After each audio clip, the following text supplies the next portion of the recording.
Precious viewers, welcome to our show, The Scientific Benefits of Meditation and Prayer. At times of uncertainty and stress, more people have turned to meditation and prayer to restore emotional balance or connect to God.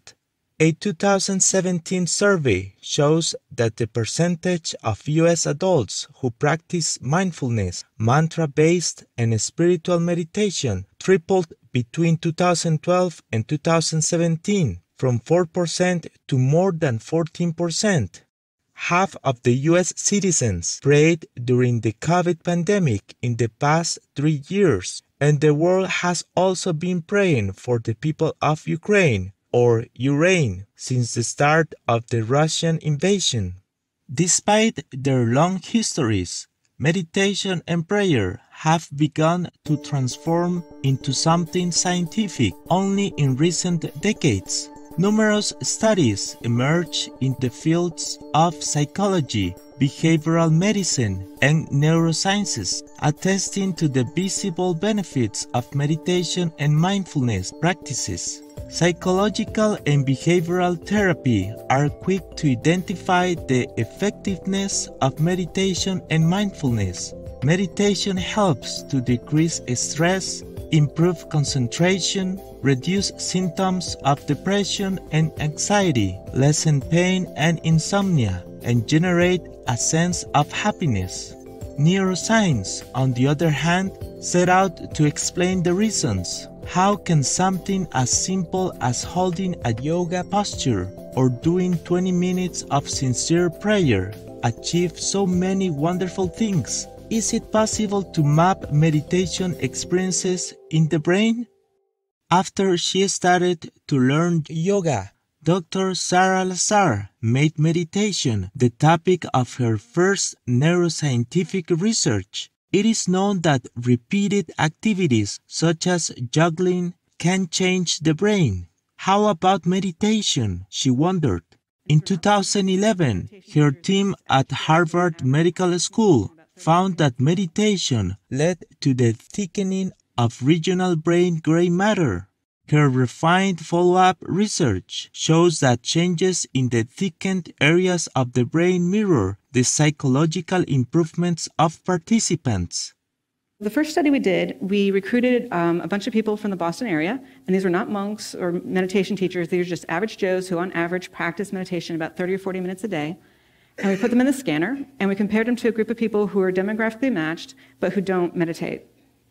And what we found is this, that there were indeed several regions of the brain that had more gray matter in the meditators compared to the controls. One of the regions I'm going to point out to you is here in the front of the brain. It's an area that's important for working memory and executive decision-making. And what was interesting was that in this one region, the 50-year-old meditators had the same amount of cortex as the 25-year-olds, suggesting that meditation practice may actually slow down or prevent the natural age-related decline in cortical structure. Not only does meditation change the brain, so do prayers. Strong evidence shows that prayer decreases anxiety and stress, enables inner peace, and even increases one's ability to endure pain. Sincere prayer is a type of mindfulness. Dr. Michael Bain, director of the Penn Program for Mindfulness, said mindfulness changes the neural connections in the brain. Mindfulness isn't just about relaxing. By changing the neural connections and activity in the brain, you actually change what happens in the whole body. Often, sincere prayer can be experienced as deep meditation, as in the case of Dr. Scott McDermott, Reverend Minister of the United Methodist Church. He has been praying for 1 to 2 hours a day for 35 years. I begin at 5:30, he told Barbara Bradley Haggerty, an American journalist and author. My study is down in my basement. I have a recliner there. I walk down, turn the lights on, and say, God, it's just me. I just want to spend some time with you. and I sit in that chair, and we began to have a conversation. At one time, Dr. McDermott saw fire dancing on his eyelids. I felt God said to me, "You be the oil, and I'll be the flame." Then I began to feel waves of the Spirit flow through my body. The experience echoes that of ancient saints. Miss Haggerty became curious about what a scientist had to say about this.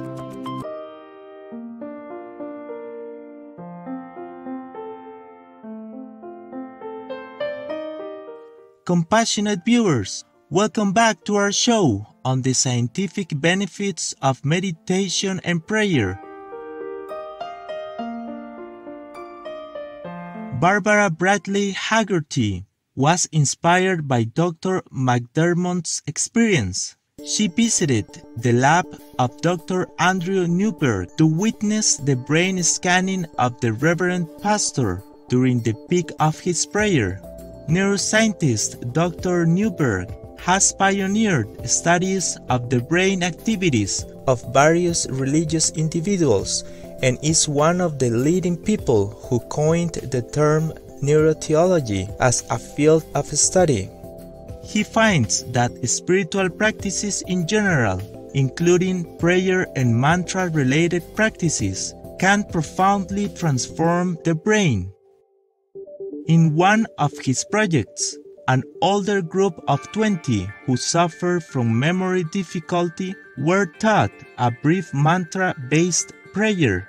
They did it 12 minutes a day for 8 weeks, and after, tests indicated a 10 to 15% improvement in focus and memory.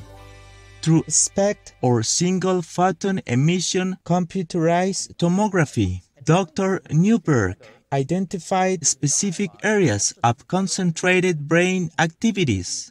When you actually study what's happening in their brains as they are doing those things, what are you actually doing? Well, we use a variety of different brain scanning techniques. Usually we're trying to look at the activity changes in the brain. We've done about over 200 people doing different types of practices. We actually either use an MRI machine to take pictures of the activity of their brain while they're doing the practice. We sometimes use something called single photon emission computed tomography or SPECT imaging, which also looks at the activity changes in the brain. And we can see that the patterns of activity that are different when the person is engaged in the prayer practice compared to when they're just at rest. What we're trying to show is a whole network of structures that seems to be activated when people engage these different kinds of practices. There are some very consistent kinds of changes that we have started to see when we look at what's going on in the brain of people when they engage these different types of spiritual practices. Science has identified distinct functions of brain sections. While the frontal cortex is associated with speech, expression, or ocular movement, the prefrontal cortex connects with the executive power of decision-making and planning. On the other hand, the nucleus accumbens in the ventral striatum mediates emotion, motivation, and molecules of reward and contentment. In 2016, Dr. Michael Ferguson, then a PhD student, asked if different meditation studies end up singling out similar brain sections. The project he participated in scanned brain activities of devout members of the Church of Jesus Christ of Latter-day Saints as they feel the Spirit at the peak of their prayer. The three areas of the brain that consistently demonstrated elevated activity were the frontal attention regions, the medial prefrontal cortex, and the nucleus accumbens, an area of the brain with an enriched supply of the reward molecule dopamine. This trinity of neural regions sketches what we can reasonably label as the neuro-spiritual system of Mormonism. The implications are profound. So many of the world's spiritual traditions report profound feelings of oneness with a transcendent source, often accompanied by an increased charitable disposition? Could it be that these cultural variations are all being supported by a common core of brain networks? For the first time in the history of contemplative philosophy and the sciences of the mind, we can answer these questions empirically by skillfully measuring brain activity with more temporal and spatial precision than we've ever been able to do.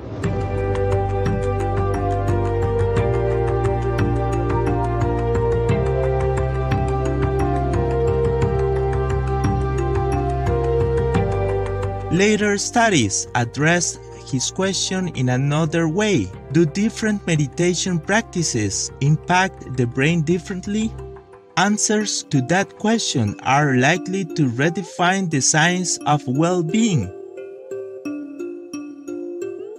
Science has found that the importance of meditation and prayer is not limited to relaxation, sound sleep, or a better mood, though those are welcoming results. Instead, meditation and prayer are essential because they visibly change our brain and sculpt our mind.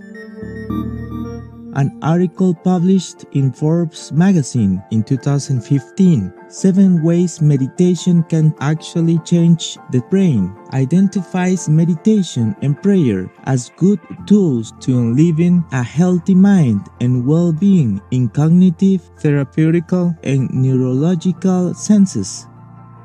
Some scientists put it more straightforwardly.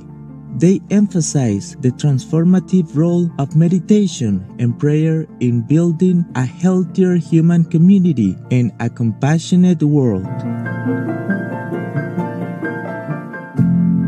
To Dr. James Doty, MD, Professor of Neuroscience and founder and director of the Center for Compassion and Altruism Research at Stanford University, compassion is the source of psychological health and can be trained through meditation. Studies have now shown that when you are compassionate, when you recognize the suffering of another, engage another, it has a profound effect on your blood pressure, your heart rate. It boosts your immune system and decreases those stress hormone levels down to baseline. And you have a sense of calmness. Your frontal executive control areas work better, which are associated with decision-making, productivity, and creativity. If I told you that I had a pill and had this profound effect on your physiology where you worked at your best and it allowed you to have purpose, clarity of mind, contentment, happiness, but the only thing that is required is that you sit in silence for 15 minutes and focus your intention on being compassionate. And when you do that, you will realize you no longer need the pill. And that is, in fact, all it takes. And we and others have created techniques that give you the tools to hack your brain for happiness and what I call transcendence.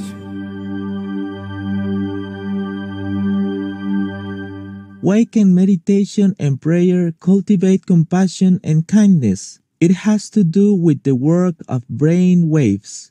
In 2004, a canonical study on Tibetan Buddhist monks led by Dr. Richard Davidson at the University of Wisconsin-Madison revealed that regular spiritual meditation generates strong brain waves that stay after meditation.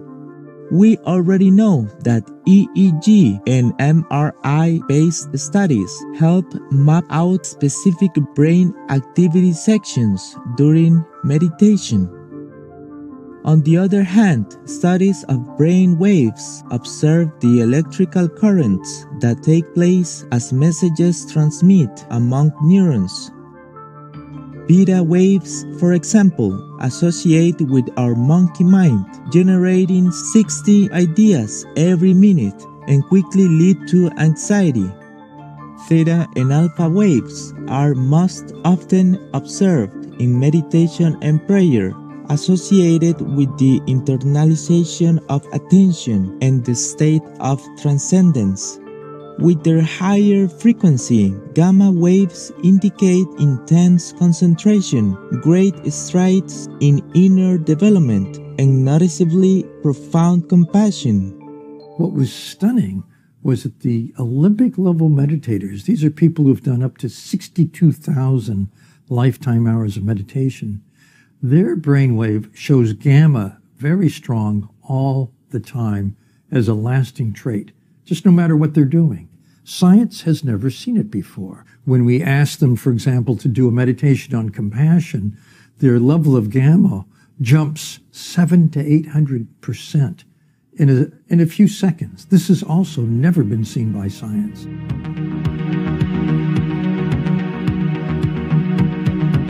Respected Buddhist monk Matthew Ricard, vegan, who shocked Dr. Davison with his off-the-chart gamma wave readings when focused on compassion, calls meditation the habit of happiness.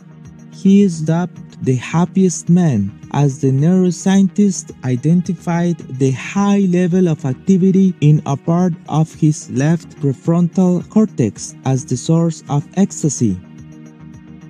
He became vegan many years ago to remind us that compassion embraces not only humans but innocent animal people as well. He said, "The main reason is to spare others' life." This is not an extremist perspective. This is the most reasonable, compassionate point of view.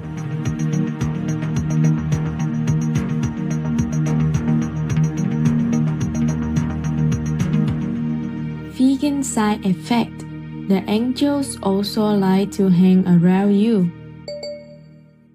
Conscientious viewers, we are going to pause briefly to pray for a benevolent vegan world. We will return shortly. Please stay tuned to Supreme Master Television. Warning: sensitive images.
Compassionate viewers, welcome back to the concluding part of our series, The Scientific Benefits of Meditation and Prayer, Part 2 of 2.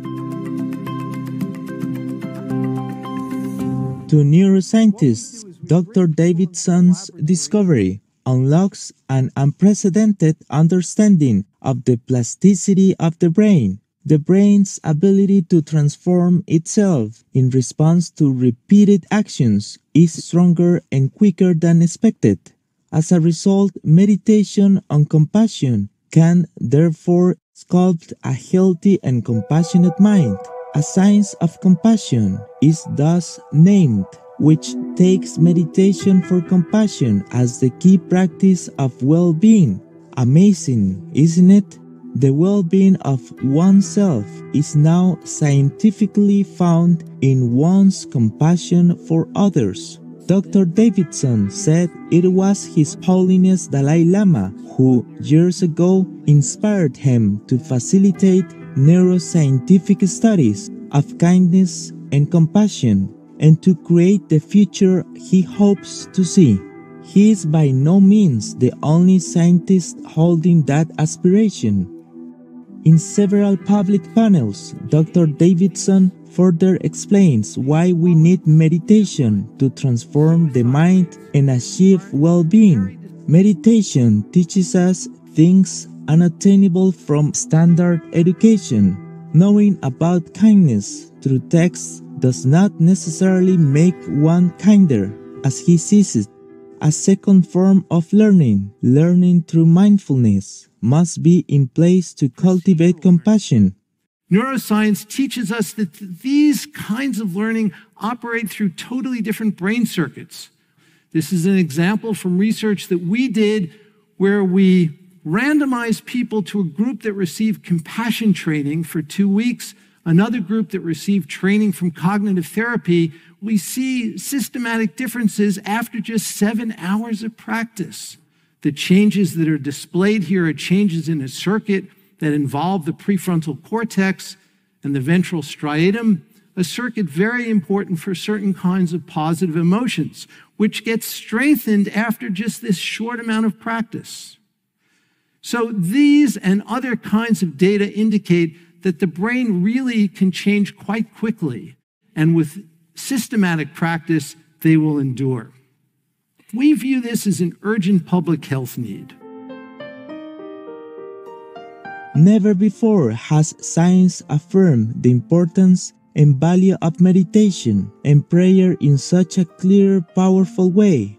And vice versa, meditation and prayer have made science more inspiring and transformative. Many years ago, due to her profound compassion for the suffering of all beings in the world, Supreme Master Thanh Hải, vegan, forsook the comfort of worldly life to embark on a spiritual journey to the Himalayas. She brought back the invaluable gift of the Kuan Yin method of meditation. Master's words about the preciousness of meditation are likely to strike a chord among many neurosciences. So the only source of happiness is inside. So whenever you meditate, try to get in touch with that source.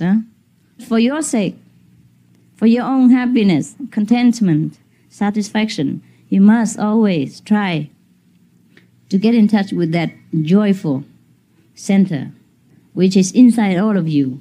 That is where the master power is. That's where every miracle in the universe can manifest. That's where all loving kindness is born. That's where all the virtues, beauty, and the truth lay dormant there for you to discover. It is an honor. It is a privilege. It is the best fortune of our life to be able to know such a secret. It is not being forced. It's not a bargain. It's not an obligation. It is the best of all privilege, the best of all luck in thousands, millions of lifetimes that we're being shown easily such a door to liberate ourselves of our miseries. At this time of uncertainty, let us not forget that we have the treasure of meditation and prayer. Let us meditate and pray for the victims of war, those impacted by climate change, and the countless innocent animal people killed for food due to our ignorance. Let us meditate and pray for a peaceful, loving, and benevolent vegan world. May your days be filled with abundant blessings from heaven for your tender affection and loving care toward God's creation. Our programs offer many languages. Please visit suprememastertv.com/schedule and suprememastertv.com/SS.